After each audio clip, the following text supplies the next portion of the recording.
Mass shootings aren't necessarily new. Depending on where you look, a mass shooting essentially is when three or more people are being shot in a public place. It doesn't mean that they were killed, but they can just be, injured. And despite being only 5% of the world's population, the United States represents 31% of mass shootings, according to Time magazine, a report they did in 2017. Is the answer to all of this banning guns? I mean, banning a certain type of gun, more stringent background checks. What would it take to slow down gun violence in America? Also, on tonight's show, we'll talk about the Derek Chauvin trial. And yes, I said the Derek Chauvin trial. It is not a George Floyd trial, okay? Like a lot of media outlets are portraying it. He's not the one on trial, it's Derek Chauvin. How do you think things are progressing so far? I have a couple of guests ready to give their input on both of these topics on tonight's Talk to Q radio show. No experts, just opinions. T2Q Radio. Hey, what up, Q? What up, Radio World?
And I think it's offensive to say that a person who speaks well is trying to speak white.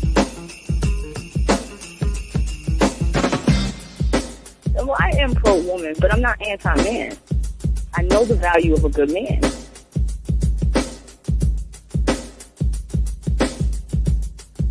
Is that it? What's going on, people? All right. I want to welcome all of you to the Talk to Q radio show. My name is Quincy, and this is my show. This is show number 928, being recorded on April the 6th. So let me go straight to the T2Q virtual phone lines to see who I have joining me. And she is from the Golden State of California. Let me welcome on the host of the Voices of Courage Walk the Talk podcast, Miss Brandy Singleton. Brandy, what's going on with you? Hey, how are you? I'm doing good. All right, I'm doing great. Glad to have you on. And I'm supposed to have one more guest joining me, so hopefully she will be in soon. But Brandon, we will go ahead and kick things off. All right, so here is a simple question, but it doesn't have a simple answer. In your opinion, what do you think the root cause for the mass shootings that we see occur regularly these days in the United States? The root cause? You're right. That doesn't have a simple answer. I think the root cause of it, first of all, I'm going to say hatred. And then also, along with that hatred, a lack of hatred and inequality and a lack of making sure who we allow guns to get to. You know, like a lot of these shooters, you'll see they'll have like all kinds of like weapons, you know, and you wonder like with the laws that they have put in place, how do they get these all of those type of weapons that they have?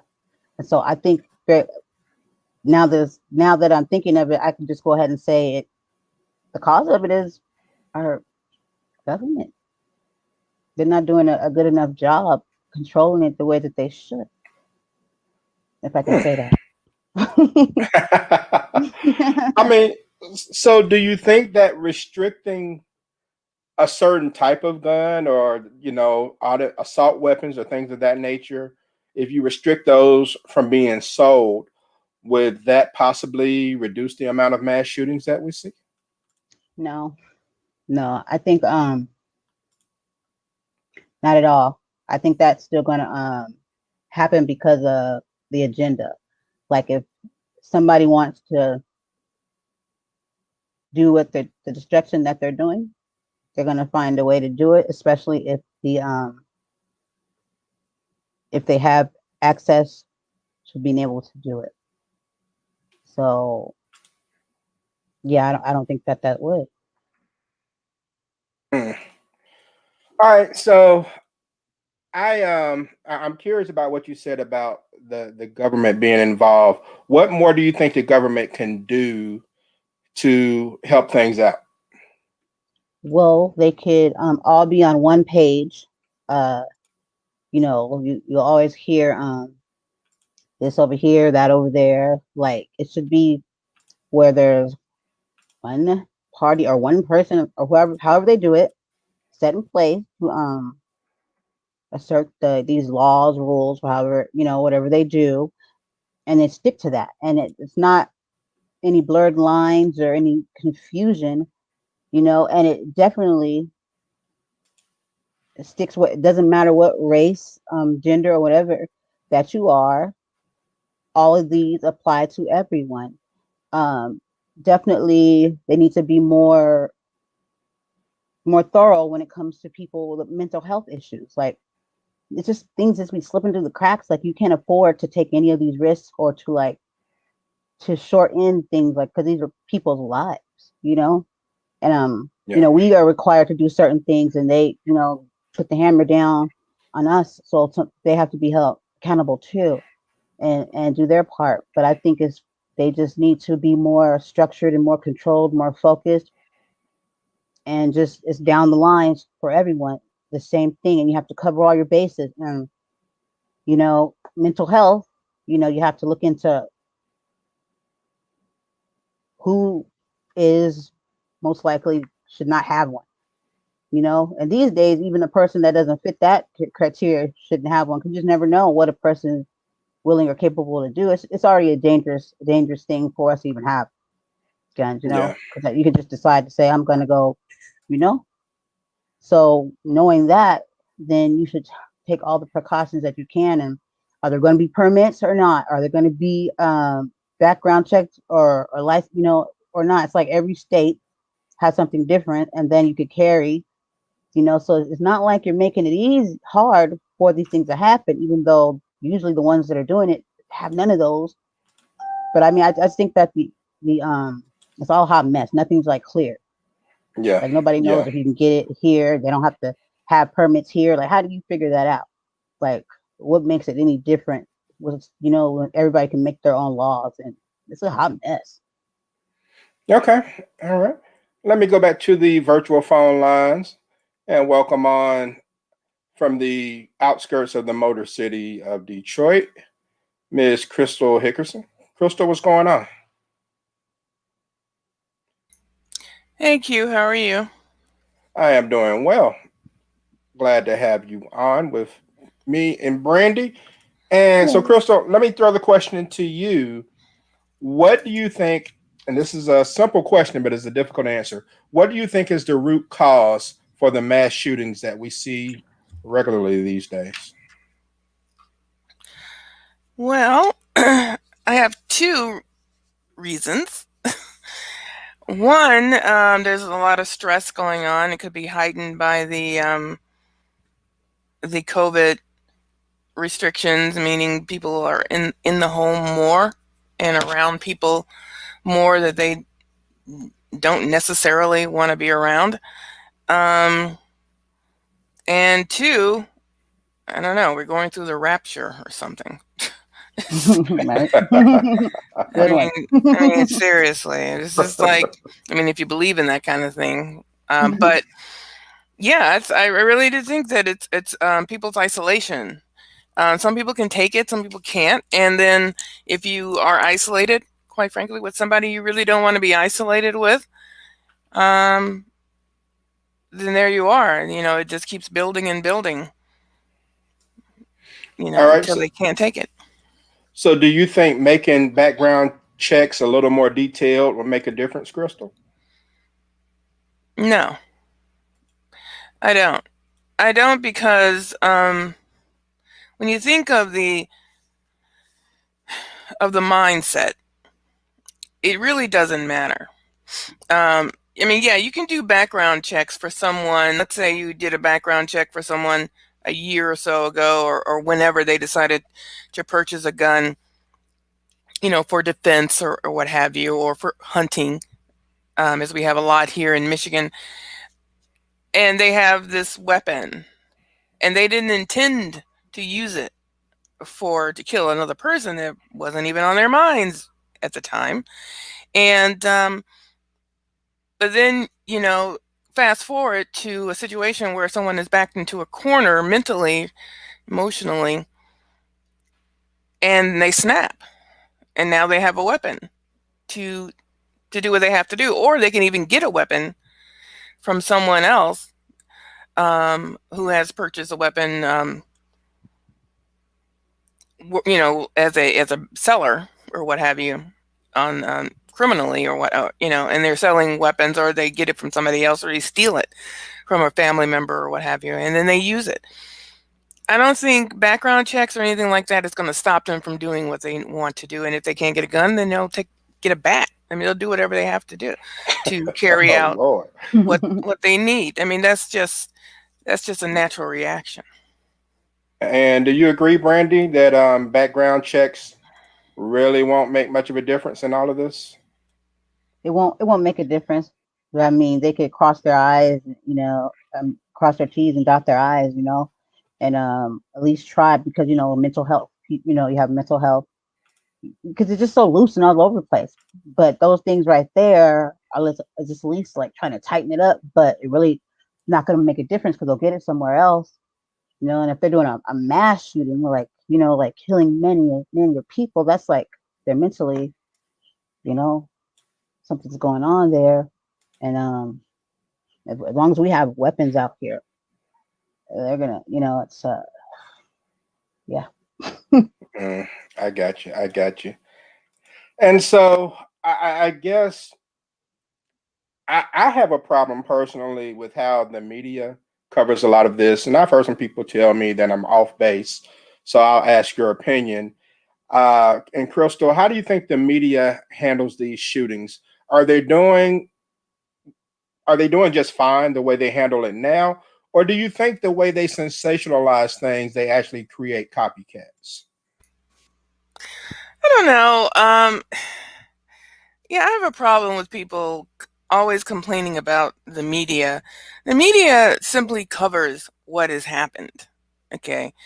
And I don't think it's sensationalizes really anything. I mean, you could say that's the same as saying a song made you kill somebody, or made you become a devil worshiper or whatever, or watching Hmm. a particular movie.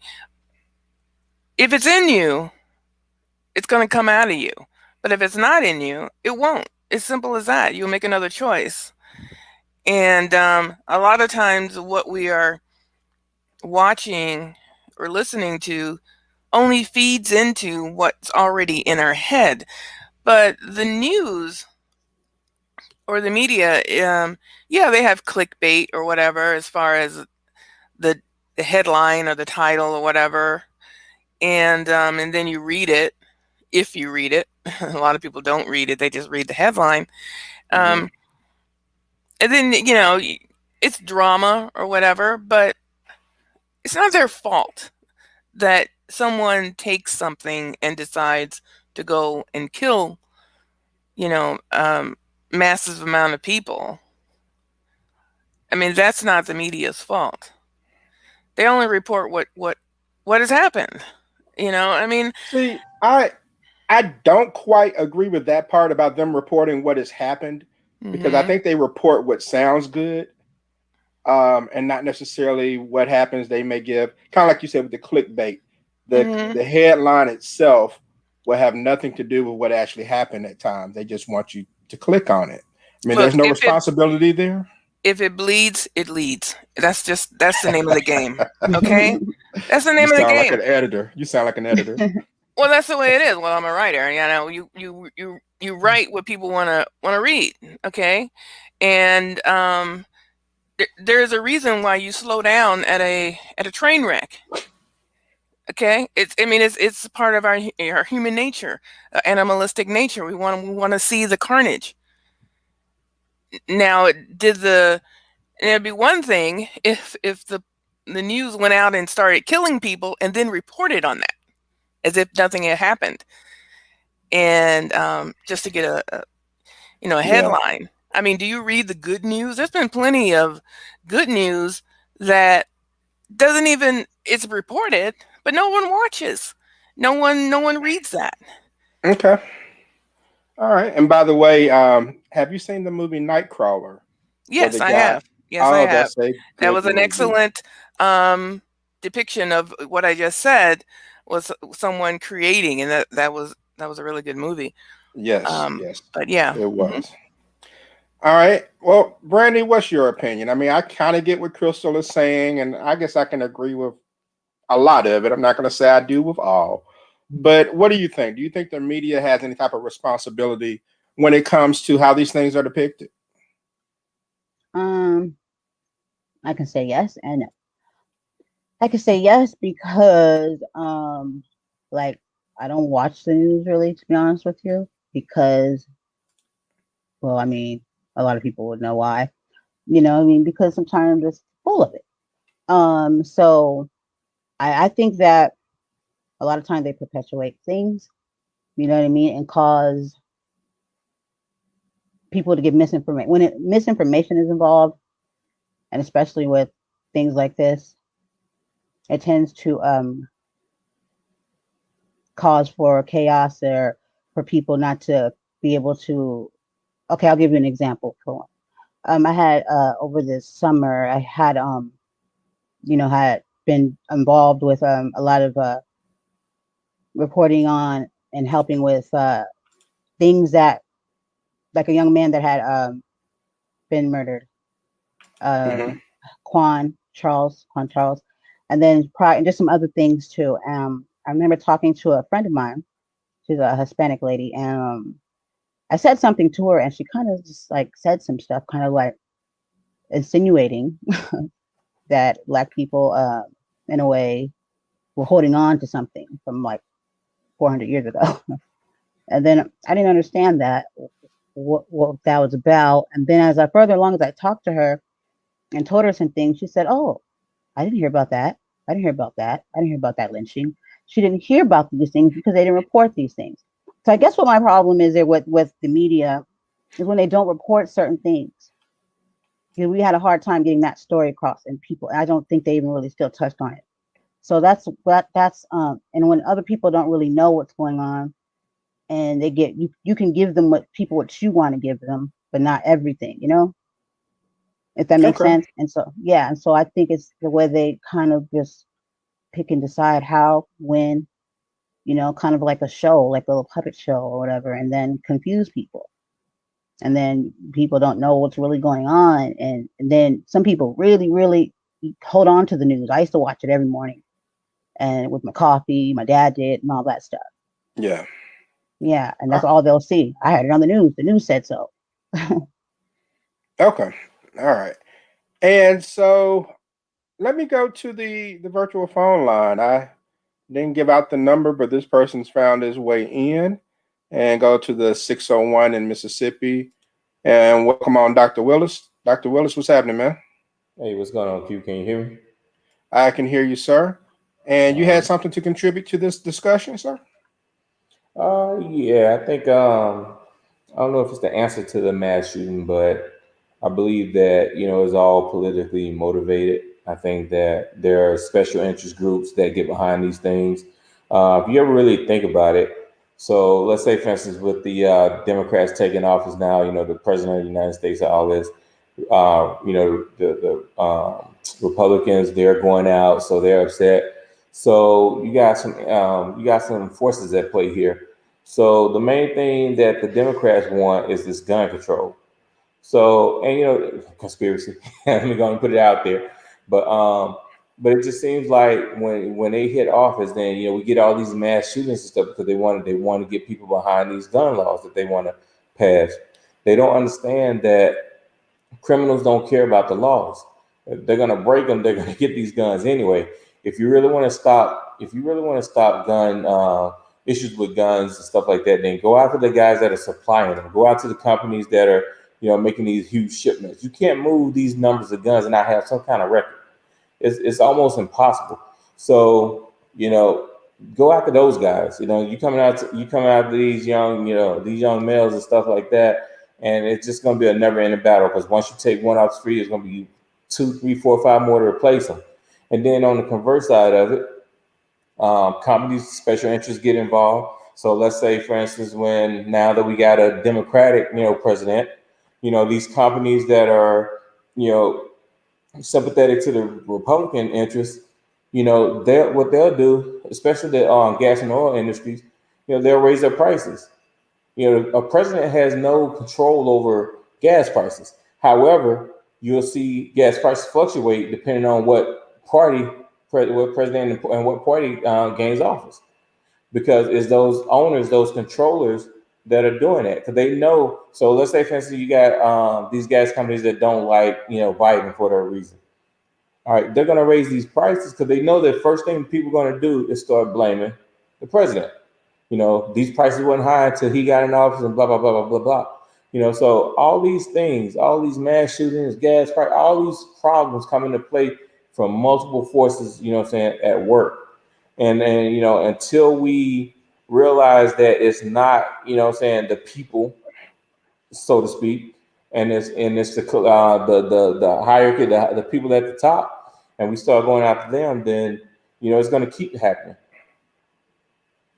Okay, I totally get what he's saying. And Brandy, I mean, let me ask you this based on what he's talking about.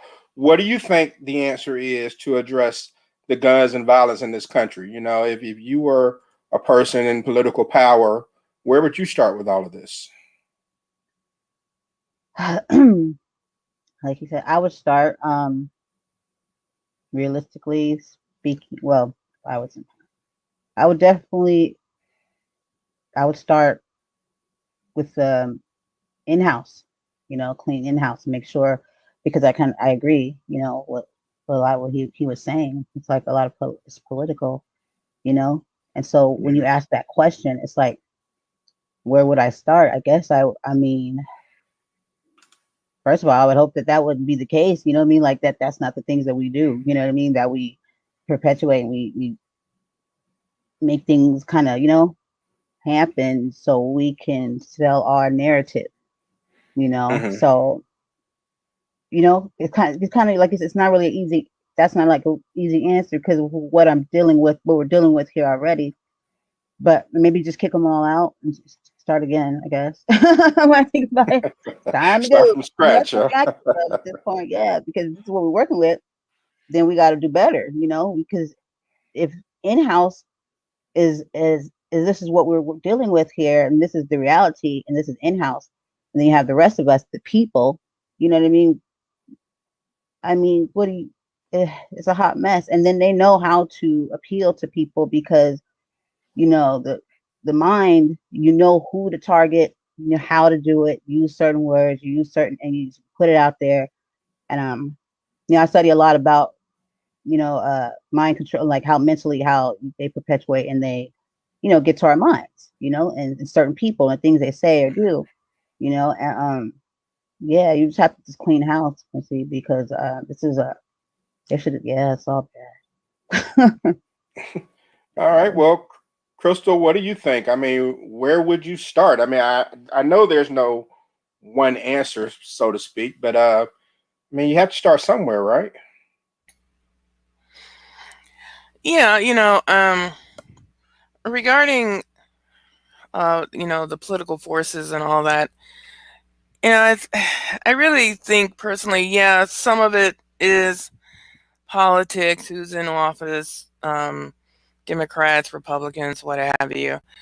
But I don't think that's the real problem. I think that may affect a certain amount of people. But if you look at the mass shootings period over all the mass shootings that happen like within a year, you may have one or two that's political.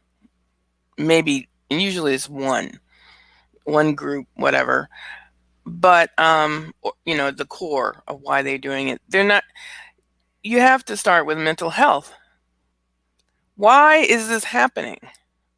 What brings a person to a point that makes them decide that they're going to pick up a gun and go shoot a million people? Or, you know, what makes them do that in the first place? I mean, yeah, people are upset with politics, or they may be upset with who's in office or what have you. And a lot of that is because they don't understand politics, period. They really don't get what you know, how it works. And that there is actually more power on the level within your own state and within your own community than there is on the major level of the president. So, and more power in Congress and all of that. So, but they don't understand that. They just see a person, a figurehead, you know. But that's not why people kill. You know, that's not why people pick up a gun and decide to, you know, to do what they do. It's because what is, you know, something has led them throughout their life, breaking them down piece by piece. And this is what they choose to do in order to feel any kind of power within themselves. You know, a mass shooter does it because they have no power. They feel hopeless, and they feel, you know, no one is listening to me. No one understands me, and I want to die, but I'm going to take a few people with me, just so they know. Just you know, to leave it all behind. It's kind of like when you get fired, you decide to, you know, destroy your office or whatever, and walk out, or you know, you're going to do something, go out with a bang, because fuck everybody, fuck you. They're not doing it because of politics.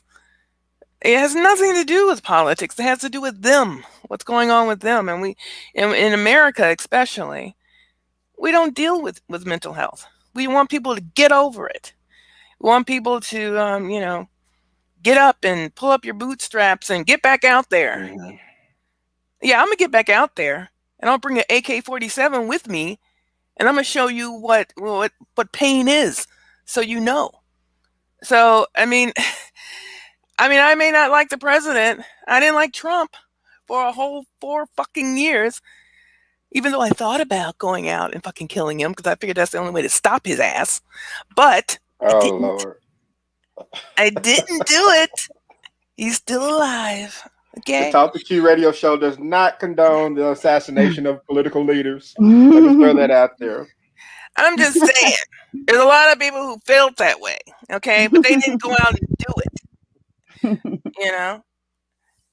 But that's what I'm saying. You know, we have to deal. You want to deal with gun control. You want to or mass shootings and things of that nature. Then you need to deal with why these people are doing it in the first place, and you need to get serious about mental health, and you need to stop making people feel bad about asking for help, about going to a therapist. And if you go to a therapist, then it's on your record, and no one wants to hire you, or people will talk about you, and you can't function in society because, oh, they think you're crazy. So you don't do anything. So you self-medicate with drugs and alcohol or whatever. So that's what we need to deal with. We need to deal with mental health. I agree. I think that they need to establish something very early in kids, just like kids get used to going to the doctor and the dentist. They need to get used to going to a counselor maybe once a year, and it should be included. Well, a lot of times it is included in corporate America's health insurance, but it's kind of optional. People don't really use it.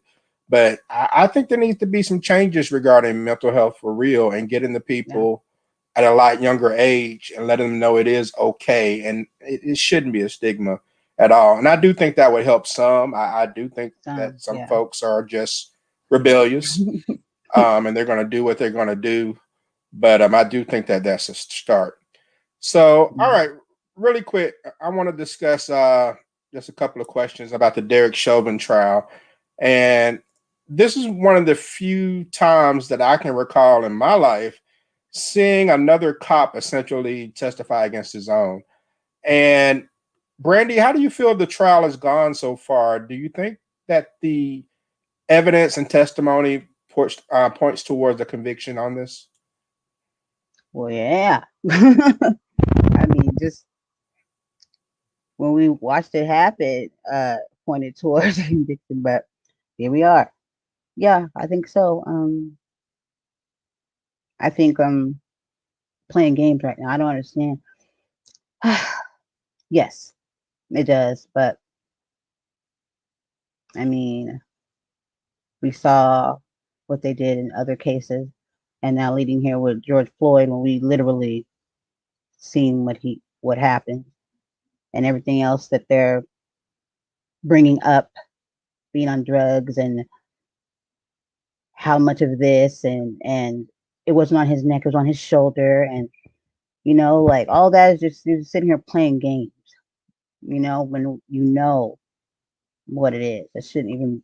I feel like but everybody has has the rights to a trial. But I mean, we're sitting here like, where's the justice? Because now you're being disrespectful to this man and his family, you know. And I'm a little concerned. I don't see what anyone would have a problem saying guilty. Not one person. But yet we're here, and we know why we're here, and we know why this is playing out the way it is. I too, like yourself, very surprised to see another officer testify against another. He looks so uncomfortable. First thing I noticed, I was like, he looks like he's this is not a good time. But it needed to be done. But I don't see any doubt. If I was up there, I have no doubt in my mind that this is nothing matters. That he was on, even if he was on drugs, and none of that. That doesn't acquire a guilty, it doesn't acquire death. And the fact that he's on his he's down and he's he's not moving. Why are you still there? People are screaming he can't breathe. He told you he can't breathe. They said, well, if he could talk, he can breathe. But why are you there? Why are you kneeling on him? And that's the part I don't understand, why we still sitting here playing games. But we know why.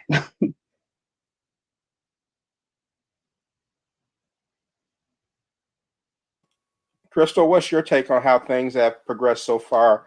I mean, we've seen this time and time again where it looks like a slam dunk, but on a scale of 1 to 10, how confident are you that he's going to get convicted? Well, I'm pretty confident. However, you never know, because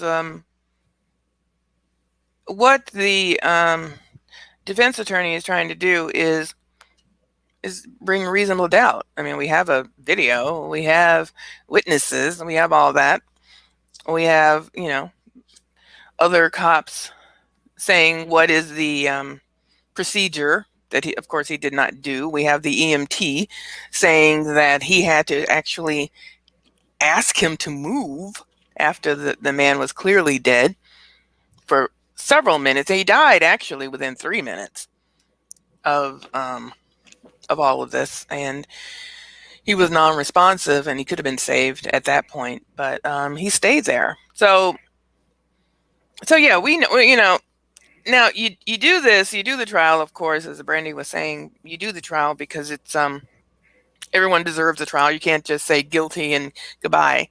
You have to present your case. So this is what the defense is doing. He's just trying to put in a little reasonable doubt regarding drugs and all of that. Of course, I'm hoping that the jurors are are realizing that yes, it's none of this that they have presented and probably even can really present is makes any difference. It does not matter if he was on drugs. It does not matter that he's, used a fake bill. It does not. None of this matters. That he could or could not get out of the car or whatever the situation. None of that matters because the actual crime did not begin until he was on the ground. And of course, I talk about this all the time with different people, and one of the things was once he was in the car, of course, he was already handcuffed, but once he was in the car, the door was shut on the other side when they put him in. Why didn't you just leave it shut? Yep. And then once he was in, because he obviously was in, even though he's a big guy, but whatever, then close the door. And you have a certain amount of time to get from where they were to the police station. Now, most police stations are not too far from where you pick somebody up. They weren't out, on the highway somewhere. They were in the city. So it would have been, within 5 minutes or less before they got to the police station? And then they just pull him out. He was having many anxiety reactions. The first reaction was the gun. That was anxiety for him. He told them, I've been shot before. And then the reaction of going into the car, because even before that, he was handcuffed and he was sitting on the ground. I mean, he was fine until you put him in the car. And then he had a reaction to that saying, I'm claustrophobic. He was very clear about his anxiety. But even if that was the case and they got him in the car and they closed the door, then you take him to the police station, and that's the end of it. Yep. And then he would have got out of the car, and you would have put him in the cell. And there's been plenty of room in the cell. The holding cells are much, then, a lot of them are larger. You have several other people in there. I mean, he would have been okay. He would have been able to breathe or whatever. And eventually you would have known his fate and would have sat down. But that's not what happened. They continued to struggle with him. So the crime itself did not begin until he was on the ground and, he placed his knee on his neck, on his area. It's very clear. And after I watched it on the trial, the complete video, I, as everyone who watched the whole thing, you were clear he was dead or at least definitely unresponsive within 3 minutes. So everything that happened literally after that third minute was murder. So okay. I'm hoping that, this is a slam dunk case. And unless you get one jury maybe was bought off or whatever, right, and decides I'm not going to do anything, they have a hung jury and, so they may get off that way. But I really think he's going down. I do. Okay. And let me get Dr. Willis in to get his 2 cents, and we'll get ready to wrap things up. And Dr. Willis, really quick, man, if he doesn't get convicted or he gets a slap on the wrist, what's going to be the fallout in the state of Minnesota and around the country, in your opinion? I do believe that there are probably going to be riots, but I do want to say this real quick. I watched the trial today, and I caught it with the police officer on the stand. At first, I thought she was for the prosecution, but then she kind of wrapped it around, and she gave some really damaging statements that would help Chauvin, right, with the training and things like that. And I think where she almost nailed it at was when she started trying to use it was something about some kind of fear. Where you get superhuman strength and all those other stuff she was saying, right? That almost worked. But what killed her argument, and I thought it was the most powerful statement that the prosecutor made, was when he said, okay, when he said that he couldn't breathe, did that alleviate him having this condition that you're saying he may have had? And I thought that was probably the most powerful statement. And I think that right there, if the jury was paying any attention at all, I think that right there would probably seal the case in a way that's going to go for a conviction against Chauvin. But I do think that if he doesn't get arrested or do some hard time or anything like that, then yeah, there's probably going to be a breakout of riots across the country. And that's what we don't want to see. And Brandy, Crystal, you all agree that if he doesn't get convicted or if he doesn't get a stiff penalty, that we're going to be right back in June of 2020 and everybody marching and rallying, and unfortunately there's going to be some riots involved too, most likely. Yeah, I've heard people already talking about like online and media and stuff saying that if that happens that they're about to light it up, which I don't think is the answer. I think if it didn't work before, I think we could try a different approach. I understand the anger, the passion behind it, but at the end of the day, what is it solving? More people will be shot at. You know what I mean? You'll give them a reason to shoot you, because they already don't like protesters. So let's get them riled up, put them out there. I'm just very worried about that. I don't think that what will the results be like? What do we want for the results? And I really don't think that getting up there and lighting up all the cities across the anger, I guess, and the passion, but we've got to try something different. But I know I can't. That's just my opinion. You know what I mean? But I don't see anything good coming from it because we don't have any power really still. Okay. And Crystal, I mean, we pretty much can assume that they're going to riot and people will be angry. But I mean, I personally kind of have a fear of more people who protest being shot this go around because of what happened at the Capitol back in DC. So I mean, does that kind of heighten the danger level when it comes to protesting going forward? Well, yeah, there would definitely protest and all that and march and what have you. As far as I don't compare protesters with what happened at the Capitol, because they're two different sets of people with two different sets of reasons. And as we saw, the reaction to the Capitol insurgents was not the same as the protesters. So, I don't compare them as far as how they're thought about. And I have to agree with Brandy regarding that it doesn't really solve anything. I mean, it really doesn't. As we've seen there's so many protests, and yes, protesting does get the information out there, does make the government or whoever understand that, the people are upset, the people are unwilling to continue with whatever behavior. I mean, I get that. And yes, I believe on one hand it is needed to protest, but what really solves the actual undertone of the police? And I don't know. I mean, I don't know if that really solves anything. But it does go a long way of, like I said, making people aware of the problems that are out there if we haven't been already.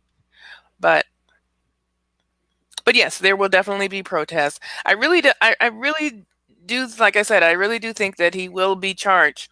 And he will get, I think the lesser charge was at least 20 years or whatever. But I really do think he will be charged. I don't even think he'll last very long in prison, quite frankly. But not that he'll be attacked, but I really think that he'll probably kill himself in prison once all this is over. But as far as the other cops who will be tried, I don't think they'll get anything. They'll be, maybe charged with whatever, but I don't think they'll see any jail time. Maybe the other guy who was on his back, maybe, but I don't think so. I mean, so I think what will happen is they will, once Chauvin is charged, then they will come out afterwards at their trials and say that they were just following his lead, and maybe talk more about his record or something, but in order to get off.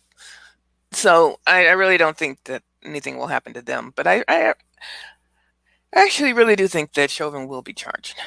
I really do. And everyone is definitely hoping that that is the case. So we'll see what goes on going forward. So, all right, I'll go ahead and wrap things up. But before I go, Brandy, I do want to thank you for joining your show. This is your first time on. Let the people know about your podcast, what it's about, and where they can find it, and where they can find you. Um, my name is Brandy J, and my podcast is Voices of Courage, Walk the Talk. You can find me on any platform, major platform, any. Just Google me. It's Spotify, iHeart, Real Wise Radio, which is will be starting soon this month. So yeah, any. So it's Voices of Courage, Walk the Talk, and also you'll see with that I have a you'll find my website. I'm not going to tell you right now because it's very long. That's why I changed it. But also there's also a bullies and bullied no more advocate bully. I am a advocate for bullying. Let me learn how to speak the English language again. So that comes with it too. So check that out. It's about bullies and the bullied. You know, we usually focus in on the one that is being bullied, but this right here is for the one that's doing the bullying and being bullied, so we can come together. The bully can learn about one another, and usually this deals with youth, but we have to give them another choice versus suicide or mass shootings. So that's what I'm really trying to do, is just to make a better place for our young ones. So you'll find that Voices of Courage, Walk the Talk, any major platform. All right. Thank you very much, ma'am. I appreciate you joining the show. Yes. And Crystal, everybody who listens or watches my show knows who Crystal Hickerson is. But for the 100,000 new listeners that probably tuned in tonight, give or take or two, let everyone know all things Crystal Hickerson. Okay, well, if you want to know anything about me, then you can go to crystalhickerson.com. That's a CRYSTALHICKERSON.com, and that's my portal to all things me. I am an author, and I see some lovely books behind Q on his bookshelf, which is amazing. Thank you. And yeah, those are nice. My Street Corners book and my Wanted book. I have a couple of others as well, The Magician and The Volunteer, and I'm working on another book right now. But yeah, that's where you can find all things me. I'm also on YouTube. I have 2 channels there. One channel is simply Crystal Hickerson, and the other channel is The Movie Buffer, where I do some reviews of movies and TV and things of that nature. And I did have a podcast. I guess it's on hold right now because I'm doing so many other things. I'm focusing on my novel right now, so I haven't been doing that. But yeah, so you can find me in those locations. Okay. I'll check you out. Yeah. Thank you. Well, thank you very much for taking the time to join the show. I appreciate your thoughts and your opinions. And if I can get you to hang backstage for just a moment, Dr. Willis, I appreciate your 2 cents on the show as well. So thank you for that, sir. And that's going to do it for another episode of the Talk to Q radio show. Like me on Facebook. I mean, it's just click and click and click. I mean, it's all you have to do. Like me on Facebook. And you can just search for Talk to Q and you can find me. So I hope that everyone enjoys their day. And you've been listening to the Talk to Q radio show. No experts, just opinions.